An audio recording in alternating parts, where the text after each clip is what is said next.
Jesus' birth. But this is perhaps not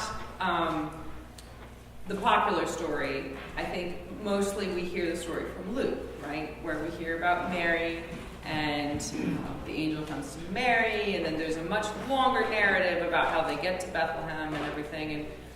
And this is all Matthew gives us, is just this short little story. And what is to me most interesting about it is that this is all about Joseph, right? Luke focuses on Mary. Mark doesn't even mention it, and John does his own thing. So we have Luke focusing on Mary and Matthew focusing on Jesus, or on Joseph, and the choice that Joseph makes, right? So we hear that Joseph was righteous, and so that's why, because he was righteous, that he was going to dismiss her quietly. And I think that sometimes this sort of seems like a skeevy kind of thing to do. You're like, oh, sure, you're righteous, but you're just going to, kick her out because she got pregnant from God. But, of course, their society functioned differently than our society, and this was the right thing to do that would save everybody face and that would allow everybody to sort of move forward best they could in their lives with as little sort of social damage as possible. So he was righteous, and so he wanted to do the right thing. But I guess the question that I have then is, are we more concerned with the appearance of being righteous, or are we more concerned with following God's call and actually being righteous, even when it doesn't seem that way to society? Because Joseph is going to do the right thing, and he is a good guy, we hear. But then God comes to him in an angel in a dream and says, what you think is the right thing to do, what you have been raised to believe is the good and righteous thing, is not what I want you to do. I want you to do something different. Something that will risk your social standing, that will risk your place in society. You may get shamed for this. Also, you're raising a kid who isn't yours. That can always lead to excitement, I suppose. So Joseph has a hard call from God. God calls him to claim this child as his own, to go against what society tells him to do, and do something a little bit different and probably unpopular. And in that call, God's messenger says to Joseph, you are to name him Jesus. Now this stuck out to me in a weird way. When I was a child, my parents got us a VCR on one condition. And this was obviously a few years ago, because VCRs were a big deal. And they cost they cost a significant amount of money, enough that we had to make this promise in order to get the VCR. We would watch one musical every month.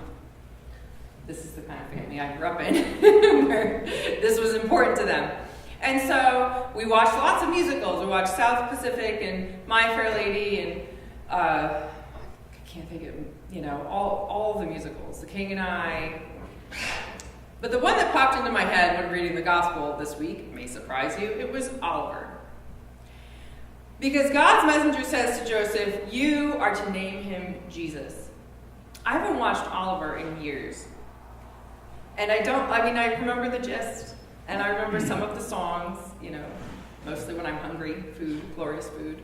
But the moment in that movie that was so significant to me was after Oliver asks for more in the orphanage, gets in trouble in a very, theatrical, entertaining way, gets chased all around, finally gets caught, and is getting dragged to the head office to get punished for his insurrection.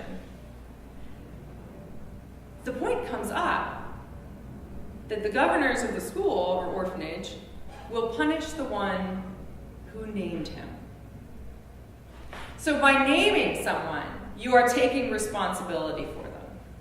And I don't know why this stuck with me from Oliver when I was 9 years old, but maybe I was impressed that my parents gave me a name. And so God is calling Joseph to give this baby a name, to take responsibility for this tiny little child who is not Joseph's by blood. And so then I wonder, how can we name Jesus today? I wonder, what is God calling us to take responsibility for today? God comes to us in this story and in our Christmas narrative as a helpless infant. God comes to us completely dependent on the generosity and care and faithfulness and love of others in order to be born at all, and then in order to survive and thrive. And they named him and claimed him as Jesus.